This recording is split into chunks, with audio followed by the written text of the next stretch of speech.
जय हिंद दोस्तों। आज फिर से आप सभी लोगों का हार्दिक स्वागत है आपका यूट्यूब चैनल डिफेंस सेलेक्ट पे। आज मैं आपके सामने फिर से एक नई भर्ती की अपडेशन लेके आया हूं और ये भर्ती है वह इंडियन कोस्ट गार्ड के द्वारा जो आई हुई है उसके बारे में है। तो इस भर्ती के लिए कैंडिडेट्स के पास एजुकेशन क्वालिफिकेशन क्या होना चाहिए, एज लिमिट क्या होगा, एग्ज़ाम सिलेबस कैसा होगा, फिजिकल टेस्ट कैसा होगा और पूरा सिलेक्शन प्रोसेस कैसा होगा, उसका मैं पूरा इन्फॉर्मेशन आपको इस वीडियो के द्वारा दूंगा। तो कृपया करके मेरा ये वीडियो आप पूरा देखें ताकि आपको जो इंडियन कोस्ट गार्ड के द्वारा भर्ती आई हुई है उसके बारे में पूरा इन्फॉर्मेशन पता चले। और वीडियो को देखने से पहले मेरा यह चैनल डिफेंस एलर्ट को सब्सक्राइब कर दे और बेल आइकन का घंटी भी दबाइए ताकि आपको कोई भी भर्ती की अपडेशन है वो टाइम से मैं आपको दे सकूं। और मेरे इस वीडियो को लाइक और ज़्यादा से ज़्यादा शेयर करें ताकि सभी बंदे इस भर्ती के अंदर फॉर्म भरवा सके।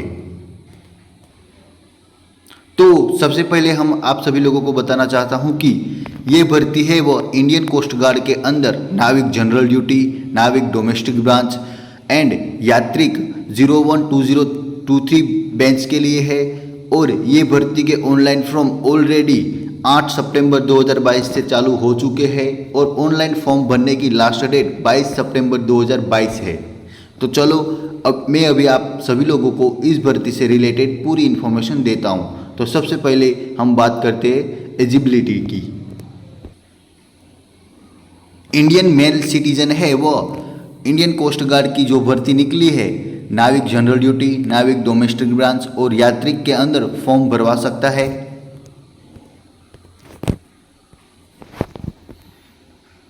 अभी हम बात करेंगे एजुकेशन क्वालिफिकेशन की। तो सबसे पहले मैं आपको बताना चाहता हूं नाविक जनरल ड्यूटी के लिए कैंडिडेट्स के पास 10+2 फिजिक्स, केमिस्ट्री, मैथ्स के साथ पास होना चाहिए। नाविक डोमेस्टिक ब्रांच के लिए कैंडिडेट्स के पास 10वीं पास होना चाहिए और यात्रिक ब्रांच के लिए कैंडिडेट्स के पास 10वीं पास के बाद 3 साल का डिप्लोमा इलेक्ट्रिकल, मैकेनिकल, इलेक्ट्रॉनिक्स या टेली कम्युनिकेशन में होना चाहिए। आप सभी स्क्रीन के ऊपर देख सकते हो कि यांत्रिक ब्रांच के लिए जो कैंडिडेट्स अप्लाई करेगा उसको इस ट्रेड से रिलेटेड डिप्लोमा किया होगा तो उसको ये ट्रेड मिलेगा। इसमें इलेक्ट्रिकल, इलेक्ट्रॉनिक्स, मैकेनिकल और टेली कम्युनिकेशन ट्रेड के रिलेटेड भर्ती आई हुई है।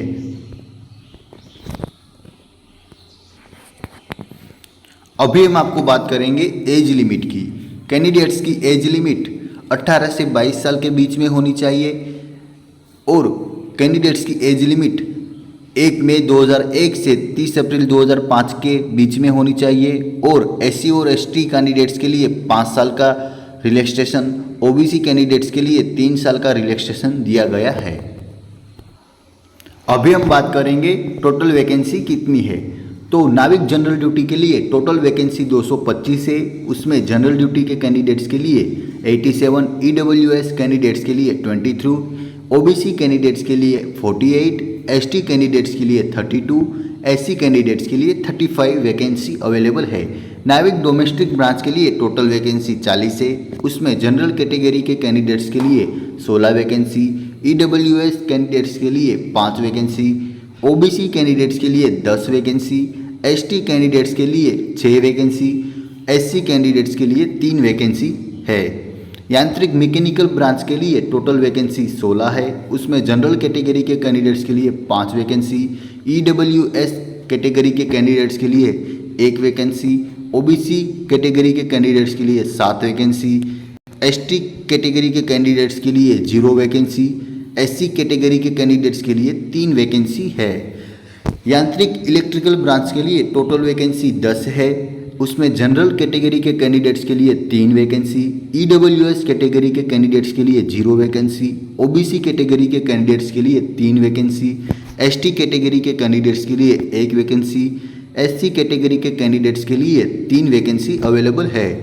यांत्रिक इलेक्ट्रॉनिक्स के लिए टोटल वैकेंसी 9 है। उसमें जनरल कैटेगरी के कैंडिडेट्स के लिए 4 वैकेंसी, EWS कैटेगरी के कैंडिडेट्स के लिए 0 वैकेंसी, OBC कैटेगरी के कैंडिडेट्स के लिए 2 वैकेंसी, एसटी कैटेगरी के कैंडिडेट्स के लिए 1 वैकेंसी, एससी कैटेगरी के कैंडिडेट्स के लिए 2 वैकेंसी और टोटल वैकेंसी 9 है। तो मैंने आपको अभी तक eligibility, education qualification, age limit, vacancy के बारे में बता चुका हूं। अभी मैं आपको कैंडिडेट्स का मेडिकल स्टैंडर्ड क्या होना चाहिए उसके बारे में इंफॉर्मेशन देना चाहता हूं। तो मेडिकल स्टैंडर्ड के अंदर सबसे पहले हम बात करेंगे हाइट की। कैंडिडेट्स की हाइट है वो 157 सेंटीमीटर होनी चाहिए।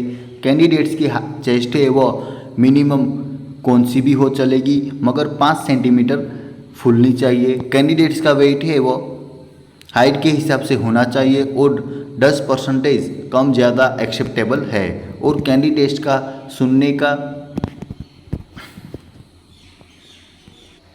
जो क्षमता है वो नॉर्मल होना चाहिए। तो ये रहा आपका मेडिकल स्टैंडर्ड के बारे में इंफॉर्मेशन। अभी मैं आपको बताऊंगा कि जो फिजिकल टेस्ट होगा उसमें कैंडिडेट्स को कितना रनिंग करना पड़ेगा, कितने पुशअप लगाने पड़ेंगे और कितने उठक बैठक करने पड़ेंगे। तो मैं आप सभी लोगों को बताना चाहता हूं कि कैंडिडेट्स को फिजिकल फिटनेस टेस्ट के अंदर 1600 मीटर 7 मिनट के अंदर दौड़ना होगा, 20 उठक बैठक लगानी पड़ेगी और 10 पुशअप लगाने पड़ेंगे।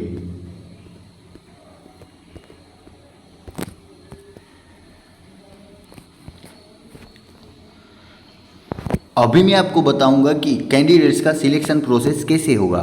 तो मैं आप सभी लोगों को बताना चाहता हूं कि कैंडिडेट्स का सिलेक्शन प्रोसेस मेनली 3 स्टेज में होगा, जिसमें फर्स्ट स्टेज के अंदर कैंडिडेट्स को रिटन एग्ज़ाम देना पड़ेगा, सेकंड स्टेज के अंदर कैंडिडेट्स को फिजिकल टेस्ट देना पड़ेगा, थर्ड स्टेज के अंदर कैंडिडेट्स को मेडिकल एग्जामिनेशन पास करना पड़ेगा। तो सबसे पहले मैं आप सभी लोगों को बताना चाहता हूं कि रिटन एग्ज़ाम के अंदर कैंडिडेट्स को किस टाइप से पेपर आएगा और किस टाइप से रिटन एग्ज़ाम होगा और कितने मार्क पासिंग के लिए लाने पड़ेंगे। तो मैं आप सभी लोगों को बताना चाहता हूं कि जो कैंडिडेट्स ने नाविक डोमेस्टिक ब्रांच के लिए एप्लीकेशन किया है उसको सिर्फ एक ही रिटन एग्ज़ाम देना पड़ेगा जो सेक्शन 1 के हिसाब से होगा। और उस कैटेगरी के अंदर कैंडिडेट्स को पासिंग मार्क जो जनरल, ईडब्ल्यूएस और ओबीसी कैंडिडेट्स है उसको 30 और एससी और एसटी कैटेगरी के कैंडिडेट्स को 27 लाने पड़ेंगे। नाविक जनरल ड्यूटी के लिए कैंडिडेट्स को 2 रिटन एग्ज़ाम देने पड़ेंगे, जिसका पहला नंबर का सेक्शन और दूसरे नंबर का सेक्शन दोनों रिटन एग्ज़ाम देने पड़ेंगे, जिसमें कैंडिडेट्स को passing mark general duty, EWS और ओबीसी कैटेगरी के कैंडिडेट्स के लिए 50 मार्क और एससी और एसटी कैटेगरी के कैंडिडेट्स के लिए 44 मार्क लाने होंगे। और कैंडिडेट्स जिसने यांत्रिक, इलेक्ट्रिकल, इलेक्ट्रॉनिक्स और मैकेनिकल के अंदर फॉर्म एप्लीकेबल किया है उसको रिटन एग्ज़ाम 2 सेक्शन के अंदर देना पड़ेगा, जिसमें पहले वाला सेक्शन का टेस्ट देना होगा और एक दूसरा सेक्शन टेस्ट देना पड़ेगा, जिसमें कैंडिडेट्स को अपने ट्रेड के रिलेटेड नॉलेज का पेपर आएगा। तो कैंडिडेट्स को उस एग्ज़ाम के अंदर total mark general category, OBC और ईडब्ल्यूएस कैटेगरी के कैंडिडेट्स को 50 मार्क और एससी और एसटी कैंडिडेट्स के कैटेगरी के कैंडिडेट्स को 44 मार्क पासिंग मार्क लाने होंगे। अभी मैं आप सभी लोगों को बताना चाहता हूं कि सेक्शन 1, 2 के अंदर क्या क्या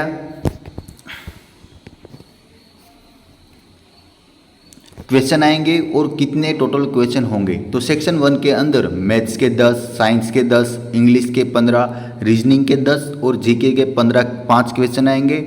टोटल क्वेश्चन 60 होंगे, टोटल मार्क 60 होगा और टाइम ड्यूरेशन 45 मिनट्स होगा।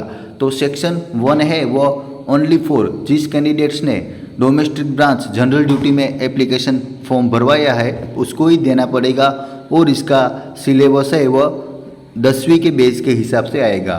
सेक्शन 2 के अंदर मैथ्स के 25 मार्क, फिजिक्स के 25 क्वेश्चन रहेंगे और टोटल मार्क्स 50 रहेंगे, टोटल क्वेश्चन भी 50 रहेंगे और टाइम ड्यूरेशन है वो 30 रहेगा। और इसके अंदर जो पूरा पेपर आएगा वो अपने 12th के मैथ्स और फिजिक्स के सिलेबस के ऊपर से आएगा। तो मैं आप सभी लोगों को बताना चाहता हूं कि सेक्शन 1 और सेक्शन 2 जो कैंडिडेट्स ने जनरल ड्यूटी के लिए एप्लीकेबल किया है उसी कैंडिडेट्स को देना पड़ेगा, और डोमेस्टिक ब्रांच के कैटेगरी के कैंडिडेट्स को सेक्शन 1 देना पड़ेगा। और बाकी जिस कैंडिडेट्स ने यांत्रिकी के अंदर मैकेनिकल, इलेक्ट्रिकल, इलेक्ट्रॉनिक्स के अंदर फॉर्म भरवाया है उसको अपने ट्रेड के रिलेटेड सेक्शन 3, 4, 5 पेपर देने होंगे।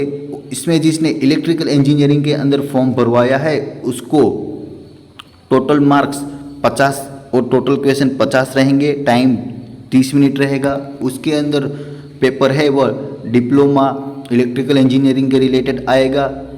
सेक्शन 4 के अंदर इलेक्ट्रॉनिक्स इंजीनियर के अंदर जिस कैंडिडेट्स ने फॉर्म भरवाया है उसके टोटल क्वेश्चन 50 होंगे, टोटल मार्क 50 होंगे, और उसके अंदर डिप्लोमा लेवल का इलेक्ट्रॉनिक्स का पेपर आएगा। और जिस कैंडिडेट्स ने मैकेनिकल इंजीनियरिंग के अंदर फॉर्म भरवाया है उस कैंडिडेट्स को टोटल क्वेश्चन 50 होंगे, टोटल मार्क 50 होंगे, और टाइम भी 30 मिनट मिलेगा। उस कैंडिडेट्स को डिप्लोमा लेवल मैकेनिकल इंजीनियरिंग का पेपर आएगा। तो जिस कैंडिडेट्स ने यांत्रिकी के अंदर फॉर्म भरवाया है उसको ये इलेक्ट्रिकल, इलेक्ट्रॉनिक्स और मैकेनिकल जिस स्ट्रीम के अंदर फॉर्म भरवाया है उसका ट्रेड पेपर भी पास करना होगा।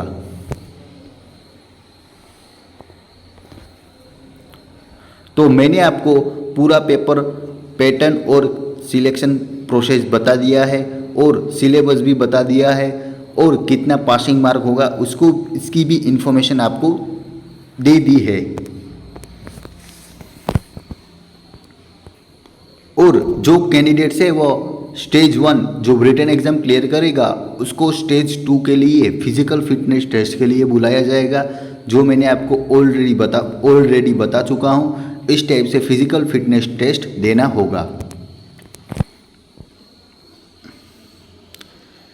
इसके बाद जो कैंडिडेट्स पास हो जाएगा उसको अपना डॉक्यूमेंट वेरिफिकेशन करवाना होगा, और लास्ट में स्टेज 3 का मेडिकल टेस्ट है। जो कैंडिडेट्स स्टेज 1 और स्टेज 2 क्लियर करके डॉक्यूमेंट वेरिफिकेशन करवा के फाइनल मेडिकल टेस्ट है वो INS चिल्का के अंदर होगा, और जो कैंडिडेट्स इस मेडिकल टेस्ट को क्लियर करेगा वह कैंडिडेट्स इस इंडियन कोस्ट गार्ड की इस भर्ती में सिलेक्ट हो जाएगा। और इसके बाद उसके लास्ट में ओरिजिनल डॉक्यूमेंट सबमिट का प्रोसेस रहेगा और कैंडिडेट्स को अपने ओरिजिनल डॉक्यूमेंट सबमिट करवाने होंगे। तो ये मैंने आपको जो इंडियन कोस्ट गार्ड के अंदर रिक्रूटमेंट आई हुई है उसकी मैं पूरी इन्फॉर्मेशन आपको दे चुका हूँ। अभी मैं आपको बताऊंगा कि इस भर्ती के अंदर कैंडिडेट्स को ऑनलाइन फॉर्म किस वेबसाइट से भरना होगा और ऑनलाइन फीस कितनी भरनी होगी। तो मैं आप सभी लोगों को बताना चाहता हूं कि कैंडिडेट्स को ऑनलाइन फॉर्म 8 सितंबर 2022 से 22 सितंबर 2022 के बीच में इंडियन कोस्ट गार्ड की ऑफिशियल वेबसाइट की http://joinindiancoastguard.cdca.nic.cgept के अंदर लॉगिन करना होगा। वहाँ पर आपको एक रजिस्ट्रेशन करवाने का ऑप्शन आएगा, उसके ऊपर रजिस्ट्रेशन करवाना होगा, और रजिस्ट्रेशन करवाते ही आपके सामने डोमेस्टिक ब्रांच, जनरल ड्यूटी,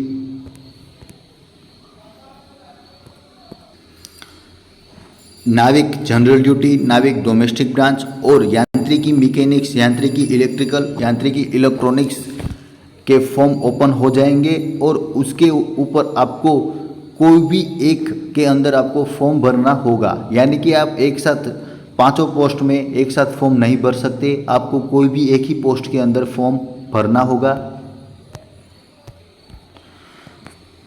और फॉर्म भरते टाइम आपको एप्लीकेशन फॉर्म के अंदर जो जो डॉक्यूमेंट की रिक्वायरमेंट पड़ेगी वह डॉक्यूमेंट आपको ऑनलाइन ही अपलोड करने होंगे। और ऑनलाइन फॉर्म के अंदर जो जो डॉक्यूमेंट आपको मांगेगा वह डॉक्यूमेंट आपको फर्जियात अपलोड ही करने होंगे। अभी मैं आपको बताना चाहता हूं कि इस वैकेंसी के अंदर एग्जामिनेशन फ़ी भी अवेलेबल है। तो किस कैटेगरी को कैंडिडेट्स को कितनी फ़ीस भरनी होगी, तो मैं आप सभी लोगों को बताना चाहता हूं कि SC और ST कास्ट के कैंडिडेट्स को छोड़ के जनरल और OBC कैटेगरी के कैंडिडेट्स को 250 रुपये एग्जामिनेशन फ़ी भी भरनी होगी। और ये जो एग्ज़ाम फ़ी है वो आपको ऑनलाइन ही फ़ोनपे, गूगल पे या किसी के भी थ्रू आपको ऑनलाइन ही पेमेंट करना होगा।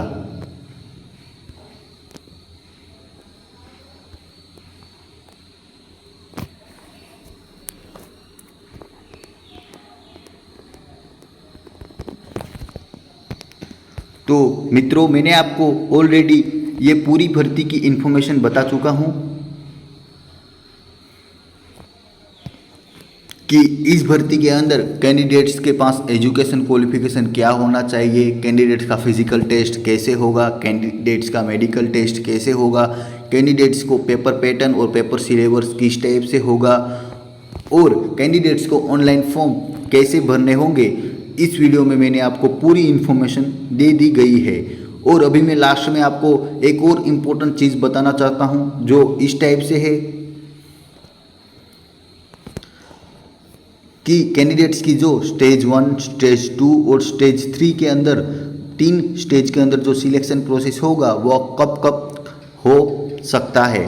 तो आपको मैं बता दे रहा हूँ कि स्टेज 1 का एग्ज़ाम है वह मिडल ऑफ नवंबर या एंड ऑफ नवंबर 2022 के अंदर होगा। स्टेज 2 का एग्ज़ाम है वह मिडल ऑफ जनवरी या एंड ऑफ जनवरी 2023 के अंदर होगा। और थर्ड स्टेज का जो मेडिकल टेस्ट INS चिल्का के अंदर होता है वह अप्रैल के एंड में या मई के शुरुआत 2023 के अंदर होगा। और कैंडिडेट्स को अपने एडमिट कार्ड है वो अपने मोबाइल नंबर या ईमेल ID के ऊपर भी आ जाएंगे या कैंडिडेट्स को इंडियन कोस्ट गार्ड की ऑफिशियल वेबसाइट के अंदर ऑनलाइन रजिस्ट्रेशन किया है वहाँ पर ही लॉगिन करवा के एग्ज़ाम सेंटर के एडमिट कार्ड पा सकते हैं। अंदर भर्ती की पूरी इन्फॉर्मेशन आपको बता दी है। तो यदि आपको मेरा ये वीडियो अच्छा लगा हो तो कृपया करके मेरे इस चैनल को सब्सक्राइब और लाइक कर दे। जय हिंद, वंदे मातरम।